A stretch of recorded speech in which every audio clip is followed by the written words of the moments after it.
Sepanjang cinta, cinta bersemi saat pandemi. Masker dan vaksin mengikat janji, janji setia, setia abadi.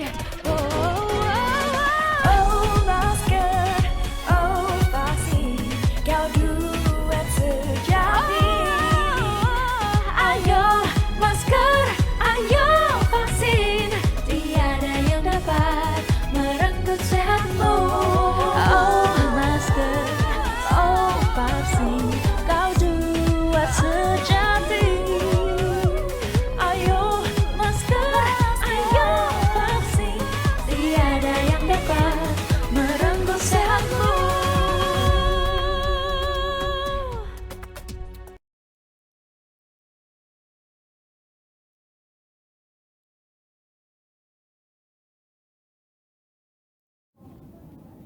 Assalamualaikum warahmatullahi wabarakatuh. Selamat sore, salam sejahtera untuk kita semuanya. Hari ini saya akan menyampaikan perkembangan penanganan COVID-19 di Indonesia terkini. Indonesia telah berhasil melalui puncak Omikron yang ditunjukkan dengan tren perbaikan data-data kasus secara menyeluruh. Hanya dalam 3 minggu berturut-turut, kasus positif mingguan telah turun sebesar 64% setelah mencapai puncak tertinggi pada pertengahan bulan Februari silam.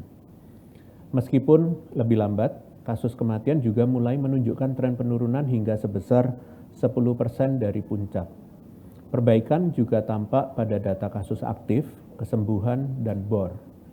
Jika pada minggu lalu terdapat 470.000 kasus aktif, di minggu ini hanya terdapat 340.000 atau 5,82% kasus aktif.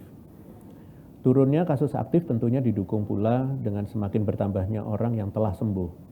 Di minggu ini terdapat 270.000 orang sembuh yang meningkatkan persentase kesembuhan hingga mencapai 91,6%.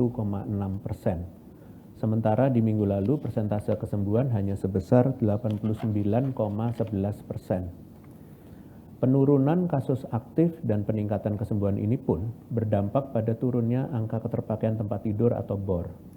Jika pada tanggal 6 Maret 2022 terdapat hampir 30% tempat tidur COVID terpakai, saat ini angkanya telah turun dan per tanggal 13 Maret 2022 hanya terdapat sekitar 20% keterpakaian tempat tidur. Tentunya keberhasilan Indonesia melewati puncak Omikron ini hanya dapat tercapai berkat upaya keras masyarakat yang tertib menerapkan kebijakan pengendalian yang telah dirumuskan oleh pemerintah. Untuk itu, kami berterima kasih kepada masyarakat yang dengan kesadaran tinggi telah turut serta dalam melindungi satu sama lain berkat kedisiplinan dalam menjalankan protokol kesehatan 3M, antusias melengkapi vaksin dosis lengkap dan booster, serta pemenuhan syarat COVID lainnya di masa pandemi ini. Kami juga mengapresiasi dedikasi dan kinerja seluruh lapisan pemerintah, baik pusat maupun daerah, yang tanpa lelah mengupayakan pengendalian kasus melalui kebijakan berlapis.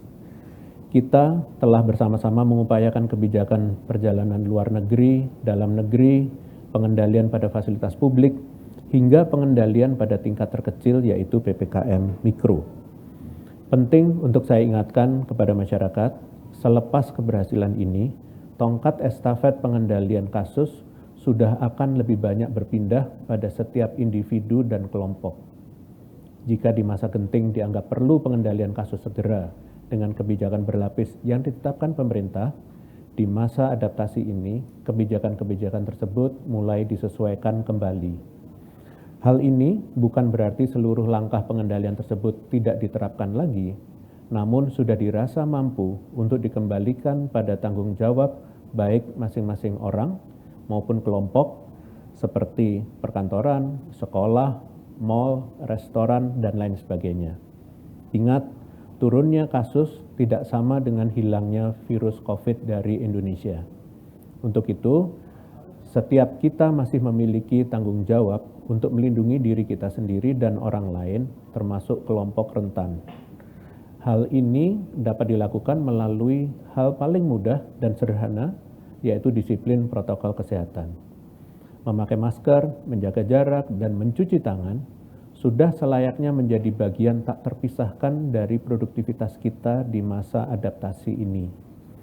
Di sisi lain, pemerintah juga tetap mengupayakan strategi perlindungan optimal bagi seluruh masyarakat melalui upaya vaksinasi. Sayangnya, laju vaksinasi nasional menurun dan belum menunjukkan kenaikan di bulan Maret ini. Untuk itu, mohon kepada pemerintah daerah untuk kembali meningkatkan cakupan vaksin dosis lengkap dan booster di daerahnya. Jangan ragu untuk terus meningkatkan cakupan vaksinasi booster untuk proteksi masyarakat yang semakin kuat. Apabila vaksin yang tersedia mulai menipis, segera komunikasikan dengan Kementerian Kesehatan. Vaksinasi harus terus ditingkatkan, utamanya pada provinsi yang masih mengalami penambahan kasus mingguan yang tinggi dengan cakupan dan laju vaksinasi yang rendah. 15 provinsi tersebut secara berurutan dari yang kenaikan kasus mingguannya tertinggi adalah Banten, NTT, Kalimantan Barat, Lampung, Sulawesi Tengah, Sulawesi Selatan, Sumatera Barat, Sumatera Selatan, Aceh, Sulawesi Utara, Papua Barat, Bengkulu, Kalimantan Selatan, Papua, dan Sulawesi Barat. Cakupan vaksinasi dosis lengkap pada seluruh provinsi tersebut masih kurang dari 70%. Pun dengan cakupan vaksin booster, masih belum ada yang mencapai 30%. Penting pula untuk diketahui, kekebalan komunitas merupakan salah satu kunci keberlangsungan aktivitas dan produktivitas utamanya terkait ekonomi di masa pandemi ini. Terlebih pula, tidak lama lagi kita akan memasuki periode puasa dan lebaran. Untuk itu, masyarakat juga dimohon untuk segera melengkapi vaksin dan melakukan booster sebagai fondasi pertahanan kekebalan komunitas. Selanjutnya, dan dalam beberapa pertemuan ke depan, untuk mempersiapkan masyarakat semakin berdaya dan mandiri menjalankan upaya pencegahan di masa transisi, maka saya akan menjelaskan perilaku aman produktif COVID-19 yang sesuai dengan kebijakan terkini. Dengan urgensi pemulihan sektor masyarakat non-kesehatan untuk kembali tumbuh sekaligus ganjaran atas kerja keras kita mengendalikan kasus kurang lebih dalam 2 tahun terakhir, berdasarkan prinsip kehati-hatian, maka berbagai penyesuaian terus dilakukan termasuk dalam sektor transportasi untuk mendukung mobilitas masyarakat. Pada prinsipnya, peluang penularan COVID-19 tidak dapat terelakkan saat kita beraktivitas khususnya melakukan interaksi sosial dengan banyak orang. Sehingga cara terbaik untuk menekan peluang penularan semaksimal mungkin yaitu dengan menutupi setiap celah penularannya baik saat sebelum, dalam perjalanan maupun sesudahnya setelah mencapai tujuan. Berikut beberapa perilaku aman produktif COVID-19 yang dapat kita terapkan saat melakukan perjalanan dalam negeri berdasarkan kebijakan terkini, yaitu yang pertama, sebelum perjalanan untuk seluruh moda transportasi, pastikan tubuh dalam keadaan fit, jika tidak, tundalah perjalanan terlebih dahulu. Jika baru saja melakukan kontak erat dengan kasus positif COVID-19, maka segera lakukan tes secara mandiri. Jika benar-benar sehat, maka masyarakat dipersilahkan untuk melakukan perjalanan. Kemudian menjalani screening peduli lindungi dan pemeriksaan syarat perjalanan sesuai kondisi masing-masing di pintu keberangkatan.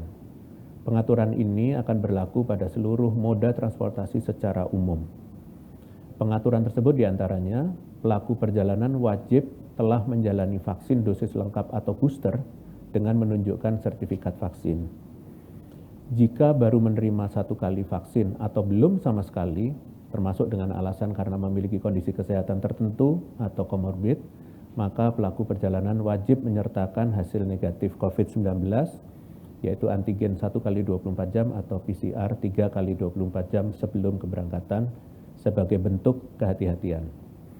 Kemudian khususnya pelaku perjalanan yang belum divaksinasi akibat terhalang kondisi kesehatan, wajib menunjukkan surat keterangan dokter dari rumah sakit pemerintah setempat sebagai tambahan persyaratan dokumen perjalanan.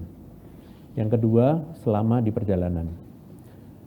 Secara umum, protokol kesehatan yang harus dijalankan selama perjalanan di tiap moda transportasi, yaitu menggunakan masker kain 3 lapis, atau masker medis yang menutupi sempurna hidung, mulut, dan dagu. Lalu jangan lupa menggantinya secara berkala setiap 4 jam. Kemudian mencuci tangan secara berkala menggunakan air dan sabun atau hand sanitizer, terutama setelah menyentuh benda yang disentuh orang lain. Kemudian menjaga jarak minimal 1,5 meter dengan orang lain atau setidaknya menghindari kerumunan semampu kita, misalnya melakukan perjalanan di luar jam padat aktivitas atau menunggu trayek transportasi berikutnya. Tidak diperkenankan untuk berbicara 1 maupun 2 arah melalui telepon ataupun secara langsung sepanjang perjalanan.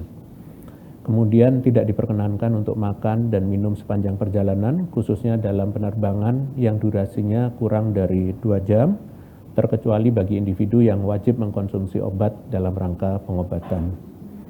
Pada beberapa moda transportasi, sudah tidak diberlakukan lagi penjarakan tempat duduk di dalamnya, misalnya pada moda transportasi udara, moda transportasi darat, laut, dan kereta api lokal perkotaan di daerah dengan PPKM level 2 dan 1, maupun kereta api antar kota dan kereta komuter dalam satu wilayah aglomerasi, sehingga upaya jaga jarak secara ideal sulit tercapai. Namun, terdapat beberapa upaya yang dilakukan untuk memperkecil celah penularan ini, di mana penyedia jasa transportasi moda udara wajib menyediakan 3 baris kursi kosong sebagai area karantina penumpang yang terindikasi bergejala COVID-19.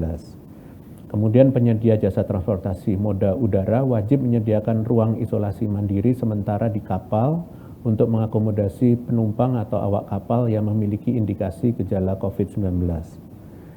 Pengetatan sistem pengawasan protokol kesehatan dasar pada moda transportasi yang sudah memperbolehkan beroperasi dengan kapasitas penuh maupun yang sudah tidak memberlakukan penjarakan tempat duduk atau seat distancing. Yang ketiga, saat setelah sampai ke tempat tujuan, yaitu melakukan monitoring terhadap kondisi tubuh, jika memungkinkan menunda perjalanan selanjutnya atau melakukan karantina untuk sementara waktu. Jika merasakan gejala, segera lakukan tes secara mandiri dan isolasi diri segera. Pada prinsipnya, perilaku aman produktif COVID-19 harus tetap diterapkan dalam seluruh pengaturan aktivitas masyarakat yang aman. Dan sepatutnya juga semakin ketat implementasinya seiring peningkatan aktivitas masyarakat. Studi dari Ku dan kawan-kawan di Korea Selatan tahun 2021 menyatakan bahwa pemakaian masker dan menjaga jarak masih efektif bahkan menurunkan peluang penularan, khususnya di transportasi umum, masing-masing sebesar 93,5% dan 98,1%. Saat ini, setiap individu di masyarakat memiliki tanggung jawab yang lebih besar dalam menjaga kedisiplinan protokol kesehatan masing-masing untuk tetap aman beradaptasi di tengah beberapa penyesuaian yang dilakukan. Kita semua bisa memulai adaptasi ini dengan membiasakan diri untuk jujur dengan tidak bepergian jika sakit. Disiplin mematuhi aturan penyedia jasa layanan transportasi yang telah ditetapkan dan menunjukkan dokumen perjalanan benar dan resmi. Ingat, berani jujur itu sehat. Sebagai penutup, saya hendak menyampaikan beberapa update kebijakan COVID-19 terkini. Pemerintah resmi memperpanjang PPKM leveling di wilayah Pulau Jawa Bali dengan merilis instruksi Mendagri nomor 16 tahun 2022 dan di wilayah non-Jawa Bali dengan merilis Inmendagri nomor 17 tahun 2022. Berikut saya akan umumkan beberapa kabupaten kota yang masih berada dalam level 4 secara nasional, yaitu Kota Magelang dan Kota Madiun. Saya apresiasi berbagai daerah yang mampu menurunkan levelnya. Semoga terus konsisten melakukan pengendalian COVID-19. Terakhir, saya ingatkan untuk tidak lupa segera divaksinasi dosis kedua maupun booster, khususnya bagi lansia dan penderita komorbid. Data di 3 rumah sakit besar nasional di Indonesia menunjukkan bahwa lansia dengan komorbid diabetes mellitus, hipertensi, dan gagal ginjal mendominasi pasien COVID-19 yang meninggal. Jangan khawatir dengan kualitas vaksin yang ada, karena pemerintah menjamin bahwa dosis yang diberikan adalah dosis yang terbukti aman, efektif, dan bermutu. Sekian konferensi pers hari ini, saya lanjutkan dengan sesi tanya-jawab media. Terima kasih. Terima kasih Prof. Sudah masuk beberapa pertanyaan dari rekan-rekan media. Yang pertama dari Hendro berita1.com. Apa istilah yang tepat untuk menyebutkan fase COVID-19 di Indonesia saat ini? Pandemi atau masih pandemi, menuju transisi endemi atau transisi endemi? Apa alasan dan indikatornya? Berapa lama waktu yang dibutuhkan untuk mencapai fase menuju endemi? Dan apa sudah ada provinsi, kabupaten, atau kota yang memasuki fase transisi endemi? Terima kasih. Baik, terima kasih berita1.com. Bagaimanapun kondisi kasus saat ini, tujuan kita bersama adalah mengendalikan kasus positif dan kematian turun, kemudian berlangsung secara konsisten. Dengan upaya yang sungguh-sungguh secara kolektif, kita dapat segera beradaptasi secara aman dan tetap produktif. Terima kasih. Baik Prof, pertanyaan kedua dari Theo Medcom ID, fitriliputan6.com, dan Titin Merdeka.com. Sejumlah negara di Eropa mendeteksi varian Delta Cron. Apakah sudah ada informasi awal seperti tingkat penularannya dan tingkat bahayanya? Bagaimana upaya Indonesia mengantisipasi masuknya varian itu? Terima kasih. Terima kasih pada medcom.id, liputan6.com, dan merdeka.com. Varian GKA atau AY4BA1 merupakan varian yang terindikasi memiliki percampuran genetik antara varian Delta dengan istilah ilmiah 21J atau AY4 dan Omicron atau dengan istilah ilmiahnya 21K atau BA1. Penamaan resmi varian ini belum ditetapkan oleh WHO. Sampai saat ini, data terkait karakteristik varian tersebut masih sangat terbatas. Dan WHO dalam media briefing pada tanggal 10 Maret 2022 menyebutkan bahwa dalam hasil pertemuan Technical Advisory Group on Virus Evolutions atau grup penasehat teknis terkait evolusi virus yang terdiri dari para pakar virus di dunia, dampak varian ini terhadap indikator epidemiologi maupun tingkat keparahan gejala belum dapat dipastikan dan masih terus diteliti. Jadi penting untuk dipahami bahwa selama virus masih beredar, apalagi dalam tingkat penularan yang tinggi, potensi terjadinya mutasi virus akan semakin besar. Perubahan virus ini dapat terjadi melalui berbagai mekanisme, salah satunya rekombinasi seperti yang terjadi pada varian tersebut. Rekombinasi virus bukan merupakan hal yang baru dan sudah banyak terjadi pada berbagai virus lainnya. Untuk itu, demi menghindari masuknya varian baru maupun pembentukan varian baru di dalam negeri, jangan sampai kita memberi ruang bagi virus untuk menular sama sekali. Di masa adaptasi ini, pencegahan penularan ini lebih banyak porsinya pada tanggung jawab setiap individu. Setiap orang wajib melindungi dirinya sendiri dan orang lain melalui disiplin protokol kesehatan 3M. Terima kasih. Pertanyaan terakhir dari Fitri Liputan6.com dan Titin Merdeka.com. Subvarian Omicron BA2 sudah mulai mendominasi di Indonesia. Bagaimana pemantauan terkini penyebaran varian tersebut? Apakah akan diprediksi memicu kenaikan kasus COVID-19 di Indonesia? Terima kasih. Terima kasih liputan6.com dan merdeka.com. Berdasarkan data dari GIS8 tanggal 13 Maret lalu, sejak awal tahun 2022 mulai terlihat kenaikan Omicron BA2 dan jumlahnya telah mencapai 8.302 sequence di Indonesia.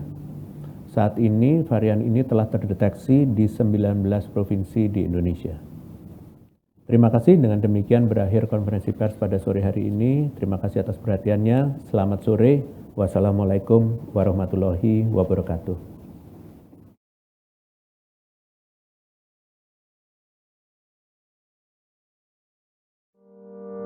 Pandemi hanya akan pergi bila kita saling peduli. Sebab bila tidak, gelombang baru datang dan pergi. Berani mengingatkan orang lain untuk lindungi diri, saling jaga, mau menerima dan rela memberi. Kencangkan lagi maskermu. Kurangi mobilitas dan hanya untuk yang perlu. Rutin olahraga dan vaksinasi lengkap demi imunitasmu. Kita percaya, kita pasti bisa.